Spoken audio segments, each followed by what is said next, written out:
To answer the core question, no, you cannot open a Robinhood Banking or cash management account without a Robinhood investment account.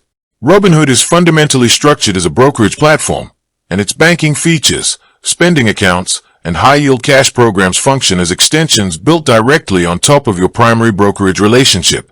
To access Robinhood's banking services, cash sweep features, or the Robinhood Gold Card, you must first open and maintain an active brokerage account. While you are never forced to actively buy stocks, options, or crypto with that account, the brokerage profile serves as the mandatory foundational container for your funds.